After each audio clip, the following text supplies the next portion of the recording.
এই ফোনটা দেখতে একদম সিম্পল এবং মডার্ন ডিজাইনের একটা ফোন। পেছনে বড় ক্যামেরা মডিউল দেওয়া যা ফোনটাকে স্মার্ট লুক দেয়। এই ফোনটা হাতে নিলে একটু ভারী মনে হবে কারণ এখানে দেওয়া হয়েছে বড় স্ক্রিন এবং বড় ব্যাটারি। এর ওজন হচ্ছে 212 গ্রাম। যারা হালকা ফোন ইউজ করতে কমফোর্টেবল ফিল করেন তাদের জন্য একটু ভারী মনে হতে পারে। কথা বলছিলাম রিয়েলমি নার্জো 90X এই ফোনটি নিয়ে। আজকের এই ভিডিওতে কথা বলবো এই ফোনটার A to Z সবকিছু রিভিউ নিয়ে। চলুন তাহলে দেখে নেওয়া যাক ফোনটাতে আরো কি কি ফিচার থাকছে এবং এর ভালো মন্দ দিকগুলো কি কি, এই ফোনটার দাম কেমন হতে পারে। সো সম্পূর্ণ ভিডিওটি কন্টিনিউ করতে থাকুন।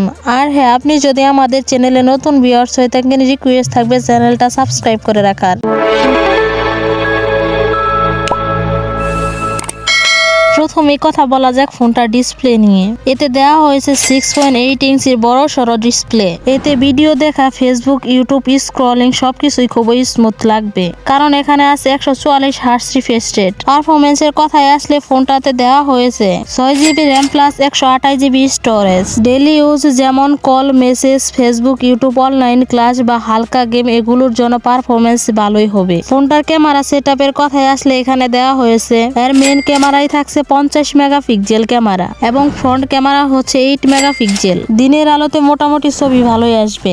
সোশ্যাল মিডিয়ার নরমাল ভিডিওর জন্য ক্যামেরা ঠিকঠাক ভালোই কাজ করবে। তবে হ্যাঁ, রাতে ছবি তুললে খুব বেশি ডিটেল আশা করা যাবে না। এই ফোনের সবচেয়ে বড় হাইলাইটেড হচ্ছে এর ব্যাটারি। এতে দেওয়া হয়েছে 7000 mAh এর বড় সড়ো দানবীয় ব্যাটারি। একবার চার্জ দিলে সাধারণ ইউজের সহজে 1 থেকে 2 দিন ব্যাকআপ পেয়ে যাবেন। চার্জিং এর দিক থেকেও ফোনটা খুবই ভালো কারণ এখানে দেওয়া হয়েছে 80 ওয়াট ফাস্ট চার্জিং। অন্যান্য ফিচারের কথায় আসলে এই ফোনে আরো যা যা পাওয়া যাবে: side fingerprint sensor, dual SIM, Bluetooth 5.3, wifi support. তবে এখানে আপনি হেডফোন জ্যাকটি পাবেন না। বাংলাদেশে এই ফোনটার দাম হচ্ছে 6GB র্যাম প্লাস 128GB স্টোরেজের দাম প্রায় 19,000 টাকা। তবে দোকান বেদে আর ভেরিয়েন্ট বেদে ফোনটার দাম কিছুটা কম বেশি হতে পারে। ফোনটার ভালো দিকগুলো যেমন 7000 mAh এর বড় সড়ো দানবীয় battery, 144 hertz refresh rate, 80 watt fast charging, বড় screen, 6GB RAM plus 128GB storage. এইগুলো যেমন ফোনটার ভালো দিক, তেমনি কয়েকটি মন্দ দিক যেমন ক্যামেরা খুব বেশি একটা শক্তিশালী না, ফোনটা একটু ভারী হবে।